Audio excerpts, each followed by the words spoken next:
वंदे मातरम। धोरण कक्षा 8 Hindi medium computer chapter number 1 कि सबसे पहले हमने कंप्यूटर के अंदर देखा था कि जैसे कि हम कंप्यूटर के कोई कार्य कर रहे थे उसके भाग के बारे में देखा था, उसके फंक्शंस के बारे में देखा था। और आज जो है वो हमें देखना, फिर हमने इनपुट के बारे में देखा था, प्रोसेसिंग की डिवाइस के बारे में। आज हमें देखना है स्टोरेज यूनिट के बारे में। किसके बारे में देखना है? Storage unit. स्टोरेज यूनिट मतलब क्या होता है कि तुम जानते हो कि कंप्यूटर अपनी मेमोरी में डेटा बड़ी मात्रा में स्टोर कर सकता है। सभी प्रोग्राम्स और डेटा कंप्यूटर की मेमोरी में स्टोर होता है। हमें पता है कि कंप्यूटर के अंदर जितनी भी प्रकार की फाइल है, फोल्डर है, मेमोरी है, वो सब प्रकार के डेटा हम कंप्यूटर के अंदर स्टोर कर सकते हैं। कंप्यूटर की जो मेमोरी होती है उसके दो प्रकार है। कितने प्रकार है? दो प्रकार है। पहली प्रकार की मेमोरी जो है उसे प्राइमरी मेमोरी कहते हैं और दूसरा प्रकार है उसे कहते हैं सेकेंडरी मेमोरी। क्या कहते हैं? Secondary memory. उसमें पहला भाग हमें देखना है प्राइमरी मेमोरी। क्या देखना है? Primary memory. कि प्राइमरी मेमोरी किसे कहते हैं, उसके कितने प्रकार है और कौन कौन से, वो सब हमें देखना है। प्राइमरी मेमोरी उसे मुख्य मेमोरी कहते हैं कि मेन मेमोरी कहते हैं। क्या कहते हैं? Main memory. कंप्यूटर की प्राइमरी मेमोरी बड़ी संख्या में सेल से बनी है। किससे बनी होती है? सेल से। प्रत्येक सेल में अचूक भाग होता है। प्रत्येक सेल एक अंक द्वारा पहचानी जाती है जिसे सेल एड्रेस कहते हैं। सेल एड्रेस का उपयोग किसी विशिष्ट सेल को निर्देश करने के लिए किया जाता है। सेल एड्रेस सेल की सामग्री से भिन्न होता है। अतः जब तुम्हें किसी विशिष्ट सेल में कोई सूचना स्टोर करनी हो तो तुम्हें उस सेल के एड्रेस और उसमें स्टोर करने जाने वाली सूचना को सटीक उल्लेख करने की आवश्यकता होता है। इस प्रकार की किसी भी सेल से सूचना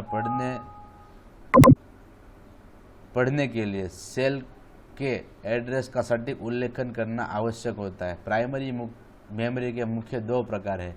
पहला प्रकार है रैम और दूसरा प्रकार है रोम। यानी कि प्राइमरी मेमोरी जो है वो मेन मेमोरी होती है। कौन सी मेमोरी होती है? Main memory. उसे मेन मेमोरी कहा जाता है।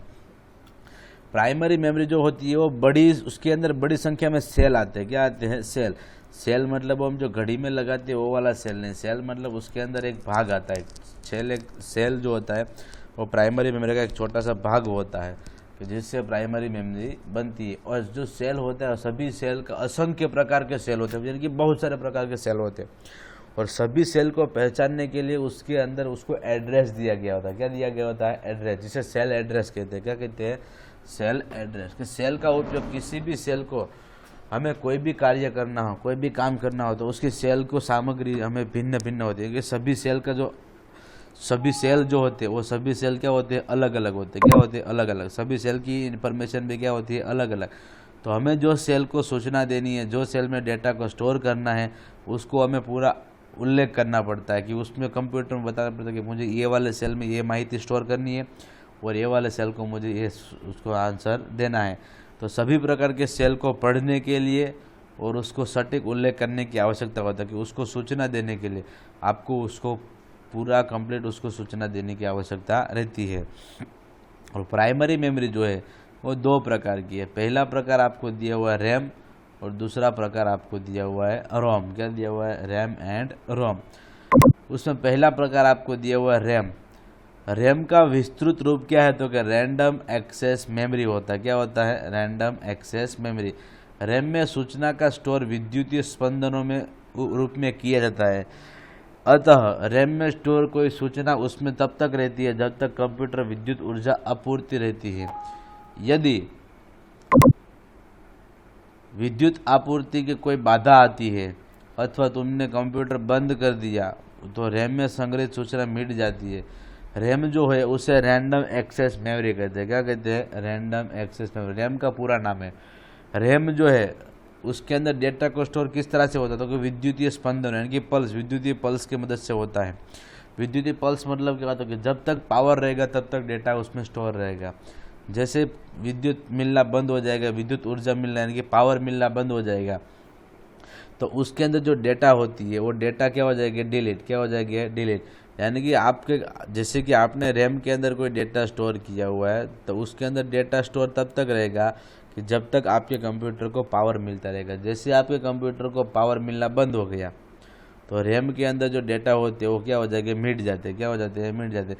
मतलब कंप्यूटर बंद हो गया या गलती से हो गया, स्विच ऑफ कर दिया, कुछ भी कर दोगे, उसके अंदर की सारी सूचना क्या हो जाती है, मिट जाती है। क्या हो जाती है, मिट जाती है। अतः रैम कंप्यूटर की अस्थायी मेमोरी यानी कि वोलेटाइल मेमोरी है। कौन सी मेमोरी है, अस्थायी मेमोरी। अस्थायी मतलब कि जो एक जगह पे स्थिर नहीं होती है। रैम जो होती है उसको एक कंप्यूटर में से निकाल के दूसरे कंप्यूटर में हम लगा सकते हैं, यानी उसे अस्थायी मेमोरी कहते हैं। क्या कहते हैं, अस्थायी मेमोरी।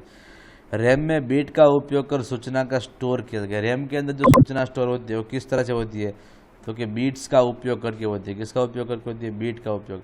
बीट एक बाइनरी डिजिट है जिसमें सिर्फ 2 अंक आते हैं, एक आता है 0 और एक आता है 1। बीट जो होते हैं बाइनरी डिजिट होते हैं। क्या होते हैं, बाइनरी डिजिट। और बाइनरी डिजिट जो है उसमें सिर्फ 2 अंक आते हैं। कितने अंक आते हैं, 2। पहला अंक 0 और दूसरा अंक 1। 0 और 1 के अलावा दूसरा कोई उसमें अंक आता नहीं है। और 0 और अंक जो होती है, ये 2 अंकों वाली जो पद्धति होती है उसे बाइनरी सिस्टम कहते हैं। क्या कहते हैं, बाइनरी सिस्टम। क्या कहते हैं, बाइनरी सिस्टम। जो कंप्यूटर की भाषा है हमारी, बाइनरी। कौन सी है, बाइनरी। कंप्यूटर एक ही भाषा को समझता है। कौन सी, तो कि 0 और 1 वाली। कौन सी समझता है, 0 और 1 वाली। 8 बिट्स के समूह को एक बाइट कहते हैं। ऐसी ये जो एक यहाँ पे एक बिट है, सिंगल बिट है, यहाँ पे 1 है तो वो भी सिंगल बिट, मतलब 2 बिट हुए। कितने बिट हुए, 2 बिट। ऐसे जब 8 बिट बनते हैं, कितने बिट बनते हैं, 8, तब क्या बनता है, एक बाइट। क्या बनता है, एक बाइट। यानी कि 8 बिट का जो समूह होता है उसे एक बाइट कहते हैं। यानी कि 8 bit is equal to 1 byte. ऐसे 8 बिट का जो समूह होता है तब क्या बनता है, तो एक बाइट बनता है। क्या बनता है, एक बाइट। इसके बाद दूसरा प्रकार आपको दिया हुआ है रोम। क्या दिया हुआ है, रोम। यानी कि रोम का विस्तृत रूप जो है रीड ओनली मेमोरी होता है। क्या होता है, रीड ओनली मेमोरी। कि ये मेमोरी को सिर्फ हम रीड कर सकते हैं। क्या कर सकते हैं, रीड कर सकते हैं, यानी पढ़ सकते हैं और देख सकते हैं, उसमें दूसरा कुछ कर सकते हैं नहीं है। कंप्यूटर को चलाने में सहायता करने वाले सभी प्रोग्राम और सॉफ्टवेयर रोम में स्टोर होते हैं। कि आप कंप्यूटर को चलाने के लिए जो सभी प्रकार के प्रोग्राम्स आते हैं और जो सॉफ्टवेयर आते हैं वो सभी किस में स्टोर होते हैं, तो क्या रोम के अंदर। किस में होते हैं, रोम के अंदर। हम रोम में स्टोर की गई सूचना को, कि रोम के अंदर जो हमारी सूचना है और रोम के अंदर जो स्टोर की गई सूचना होती है, रोम के अंदर स्टोर की गई सूचना को केवल पढ़ सकते हैं। क्या कर सकते हैं, पढ़ सकते हैं। उसमें परिवर्तन नहीं किया जा सकता। अथवा कंप्यूटर बंद करने के बाद भी रोम की सूचना नहीं मिटती है। कि रोम के अंदर जो सूचना होती है उसमें अंदर हम सिर्फ पढ़ सकते हैं, उसमें कोई प्रकार का परिवर्तन कर सकते हैं नहीं। पर उसके अंदर जब कंप्यूटर बंद हो जाएगा तो भी उसके अंदर से माहिती जो है वो मिटती है नहीं। और रोम कंप्यूटर की स्थायी मेमोरी होती है। कौन सी होती है, स्थायी और नॉन वोलेटाइल में, यानी कि वो इलेक्ट्रिकल, वोलेटाइल मतलब इलेक्ट्रिकल, और इलेक्ट्रिकल मेमोरी होती नहीं है। और दूसरा कि रोम स्थायी होती है, जो एक जगह पर फिक्स होती है, उसको दूसरी जगह पर निकाल सकते हैं नहीं।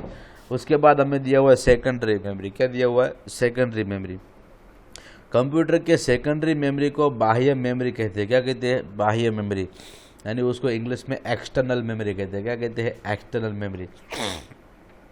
तुम्हें मालूम है कि रैम अस्थायी मेमोरी है जो कंप्यूटर की स्विच ऑफ होने से मिट जाती है, परंतु कुछ सूचना ऐसी है जिनका स्थायी रूप से स्टोर करने की आवश्यकता होती है। ऐसी सूचना को सेकेंडरी मेमोरी में स्टोर किया जा सकते हैं।